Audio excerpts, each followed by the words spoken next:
Hello and welcome once again to another episode of Screen Facts with Jason Davis, joined once again by my exceptional wife, Sue. Thank you. Exceptional.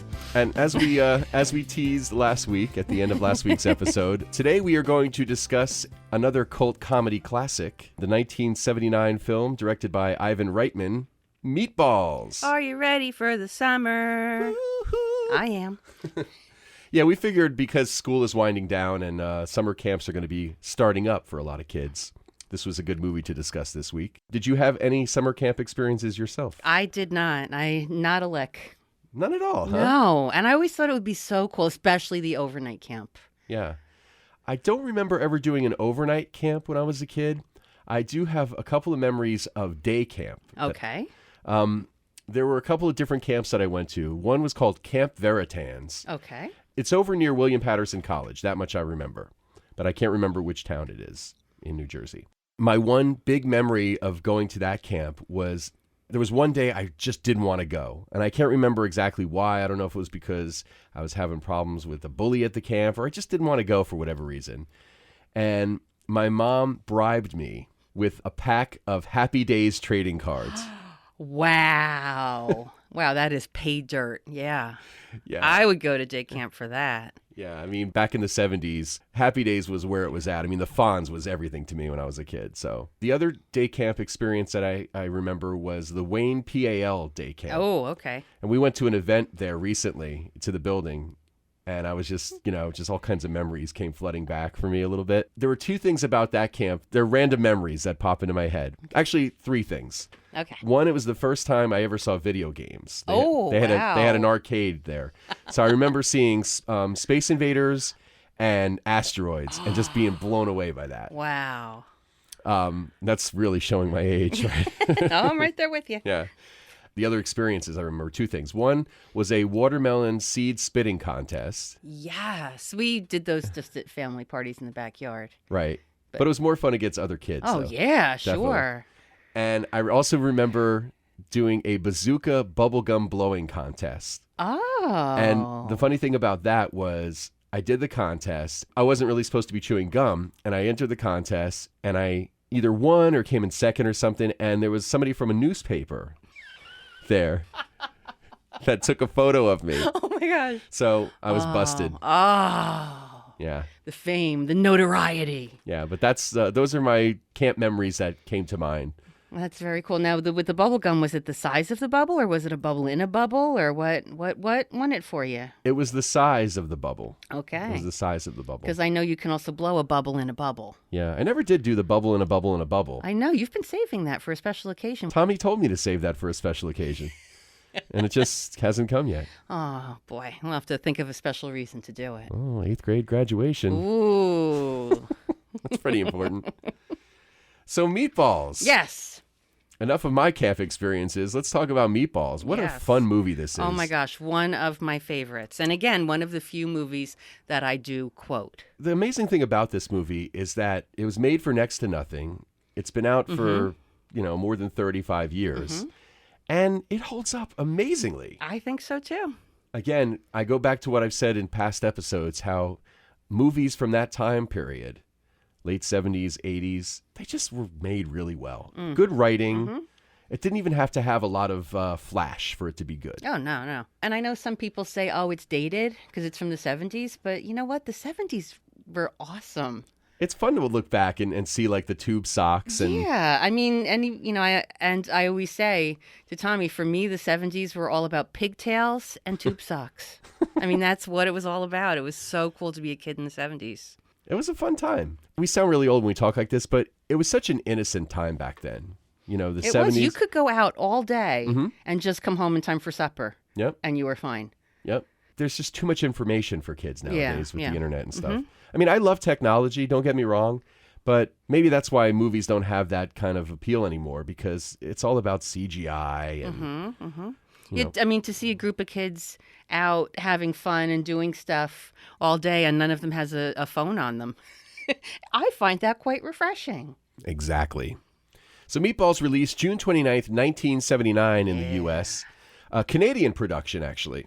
It was made in Canada, and most of the people involved in the movie are Canadian, including Ivan Reitman, the director. Oh, yeah. I did not know that. I'm pretty sure that's why they filmed up there. And probably was a lot cheaper to do that as Okay. well. Written by Len Bloom, Dan Goldberg, Janice Allen, and Harold Ramis did some of the writing on this as well. He wrote all the voiceover parts that were said over the Camp PA. Stuff's going on in the background, and you'll hear something like, "Attention, here's an update on tonight's dinner. It was veal. I repeat, veal.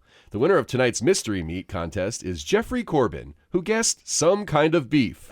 Like all those funny little things that were thrown in that really elevated the humor level in the movie. So this was Bill Murray's first major film role. He had a couple of other movies that he did either before or during Saturday Night Live. He was still doing SNL when he did this movie, but this was his first major film role, and he's really the only star in this movie.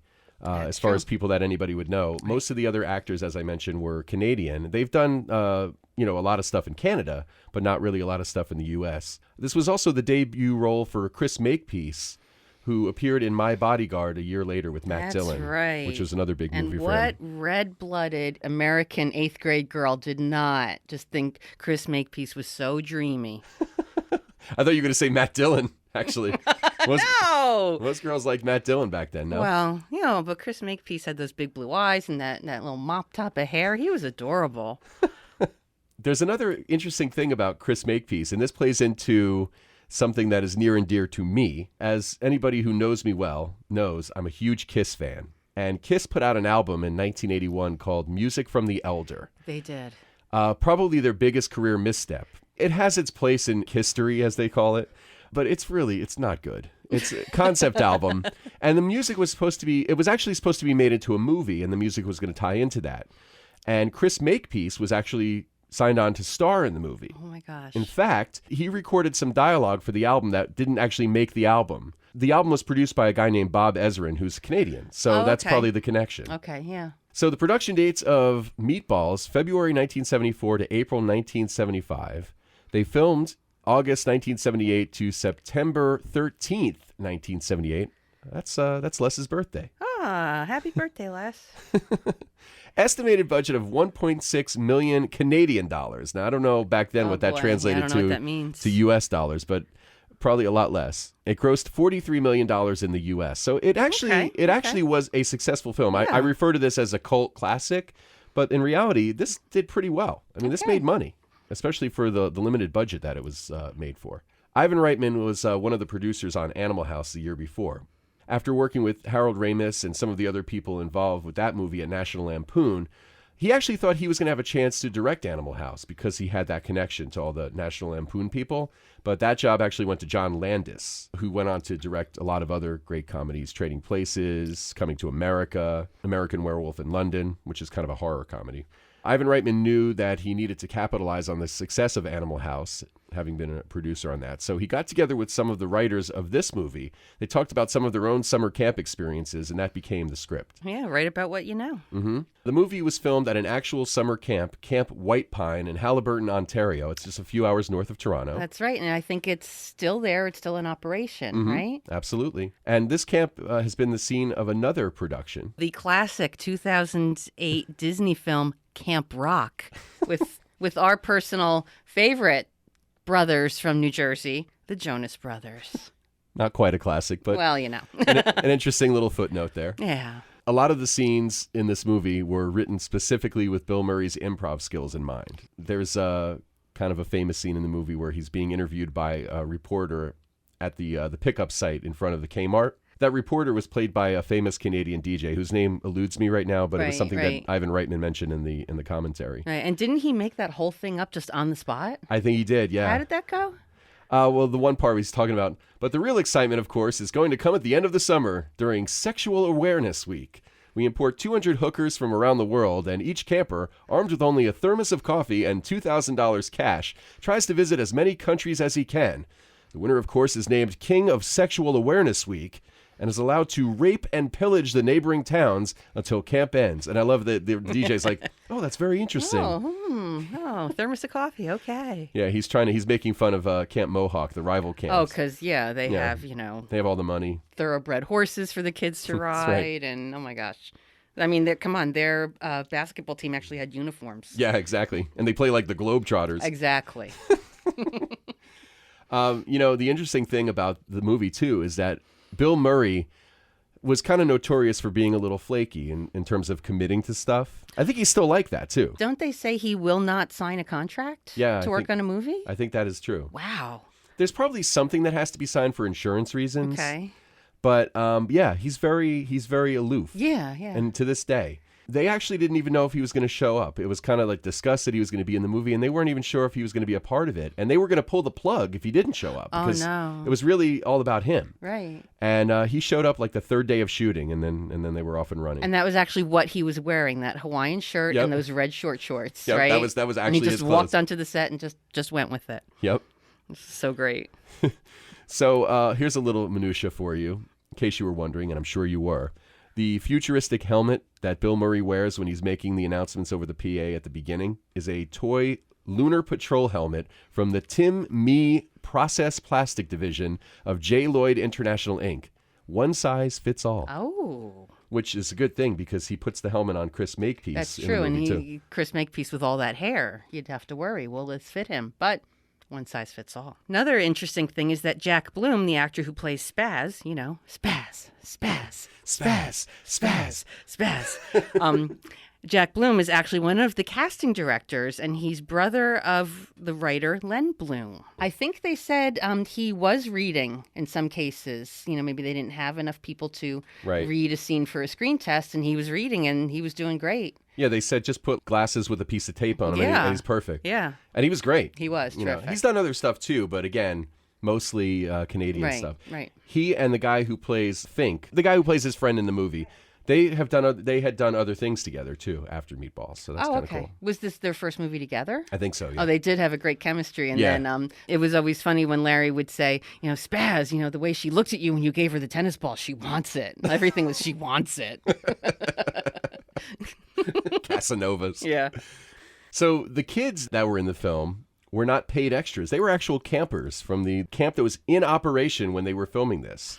They kind of worked around... two birds, one stone. Yeah, I mean, they worked around the camp schedule to some degree, but they used the kids. That's right. And actually, the visiting day, when the parents came, was actually that camp's family day, visitors' day. Didn't they say for, like, the lunch scene in the lunch cabin, they did wait until the main camp kids were done and moved on to their afternoon activities, and then they went in and filmed? I think they actually did have real camping kids in the lunchroom scene at some point. Yeah. But like all of the acting that's going on between the actors is kind of off to the side a little bit. Yeah. Yeah. Okay, we want gossip. Yeah. Yeah. But there were kids, like there's kind of B-roll of kids bringing their trays up. And all that right. That's actual campers. Oh my gosh, that's great. Yeah. So this movie could have been very different too. Ivan Reitman had put together an early cut of the film and he showed it to some people. And then he realized that what it was missing was kind of the heartbeat. It needed more of the interaction between Bill Murray and Chris Makepeace. So what they ended up doing was they built a set that looked like Tripper's cabin. They built it post-production, and they shot additional scenes in the winter.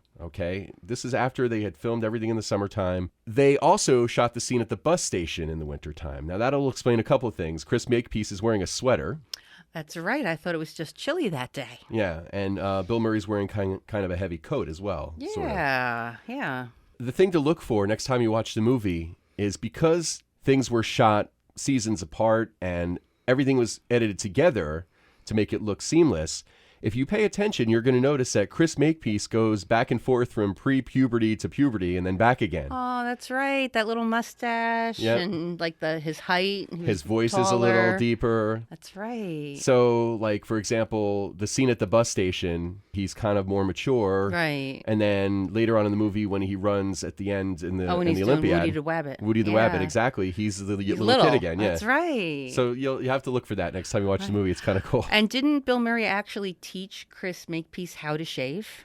He actually shaved him. Oh, shaved? Yeah, right, because the mustache was coming in, right? Yeah, he came back to shoot the additional scenes and a little puberty mustache. Little fuzzies. Yeah. Little fuzzies.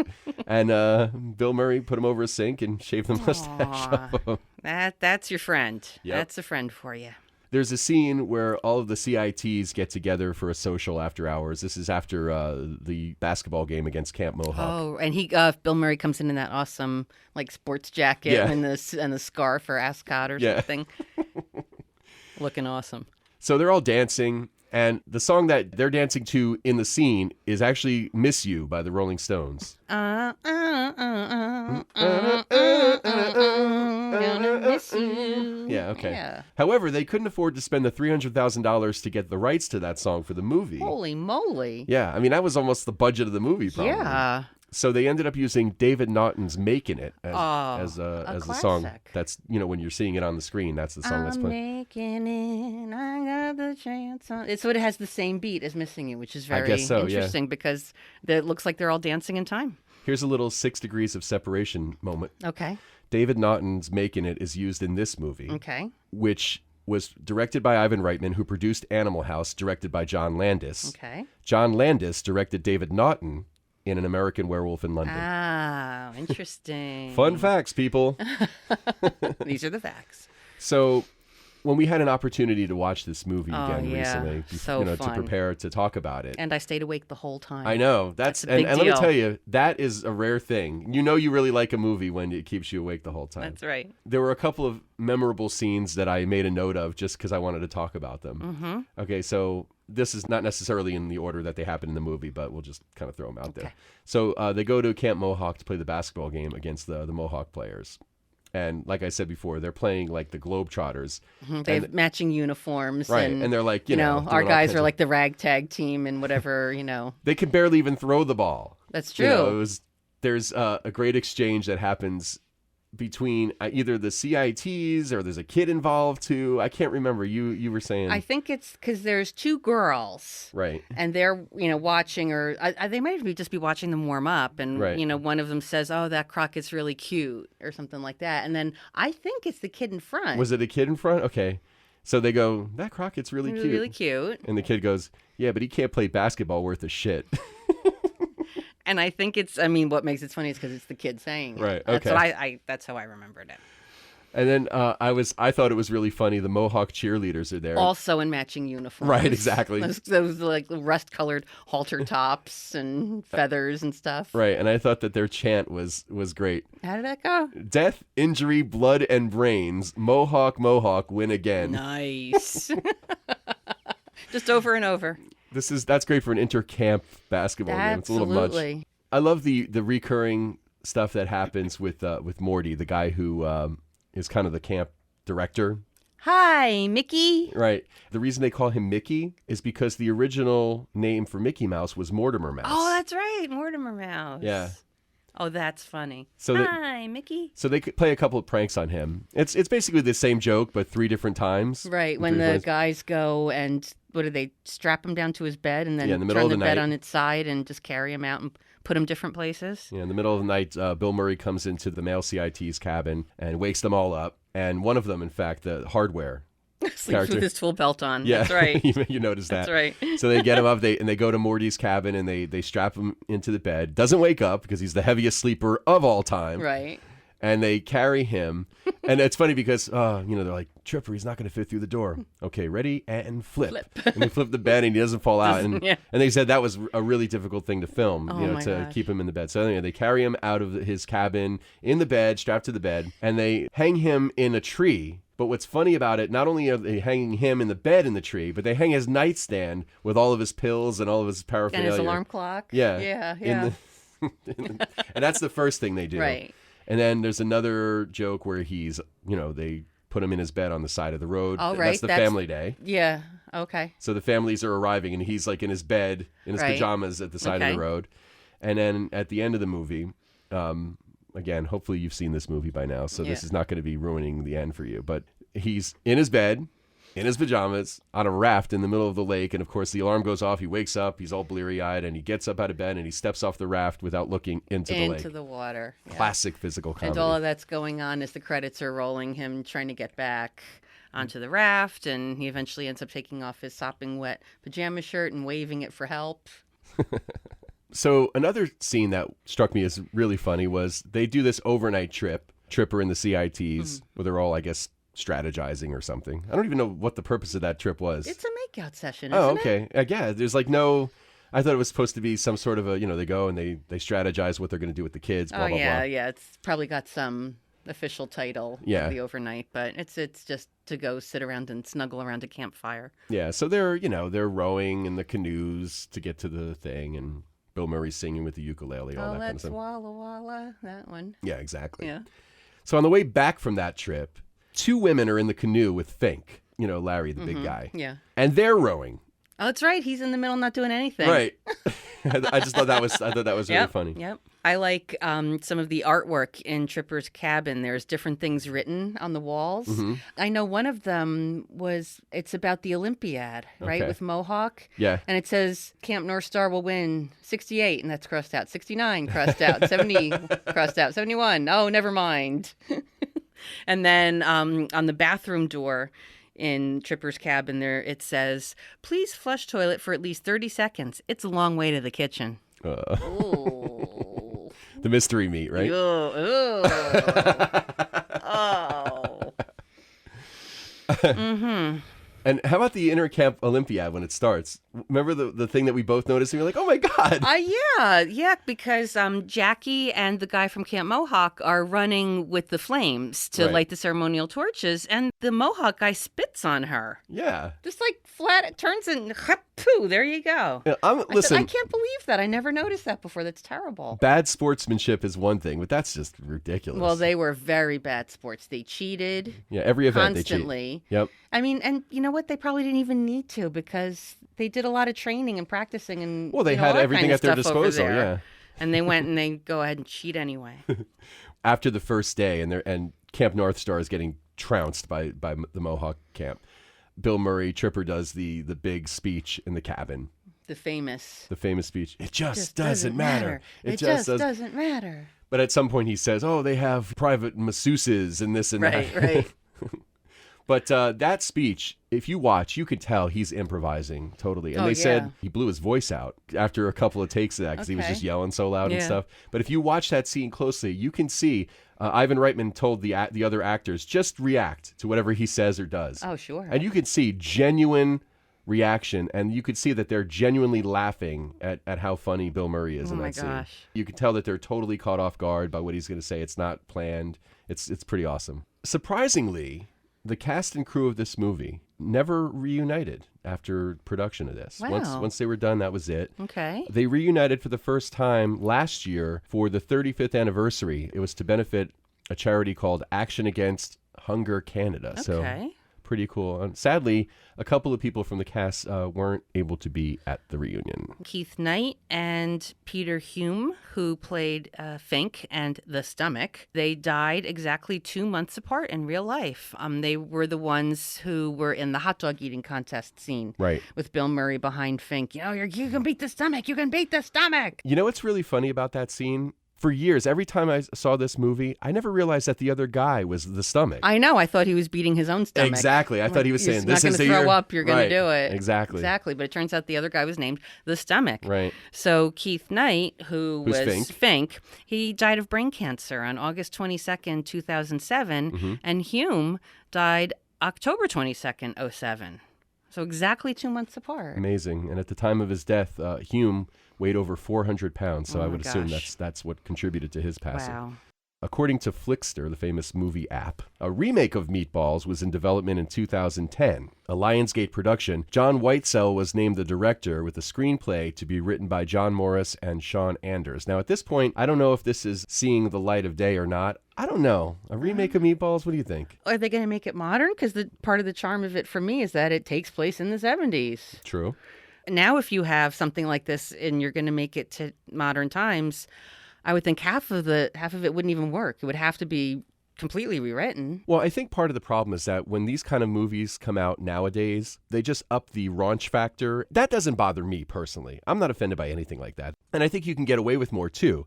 Like what would have been an R rating in 1979 or in the 80s would be PG-13 now. Oh, probably. Yeah, that's true. So did you find anything else that you wanted to talk about? When the buses are loading at the Kmart and they're driving away and they're taking the kids to camp, they are Chevrolet and GMC buses. Okay. But then the buses turn into Camp North Star, they're Fords and Dodges. Continuity error. Oops. So if you haven't watched it in a while, check it out again. Meatballs, it's a lot of fun. Are you ready for the summer? Absolutely. Oh, I am. And if you have any thoughts or screen facts of your own about Meatballs, you can email me at screenfacts@yahoo.com. And please, if you have any comments about the podcast in general, I'd love to hear from you. Please also rate, comment, and subscribe. And check out my website, jasondavisvoice.com/podcast for info about Screen Facts merchandise. That's right, you can get your very own Screen Facts with Jason Davis t-shirt. Hey, thanks for listening again. I really appreciate it. And join me next Wednesday for more Screen Facts with Jason Davis, and you will be back next week again. I will. And we're going to be talking about a big movie. Yes, a huge movie. Big. One of the biggest movies of all time, in fact. So big. That's all we're going to say.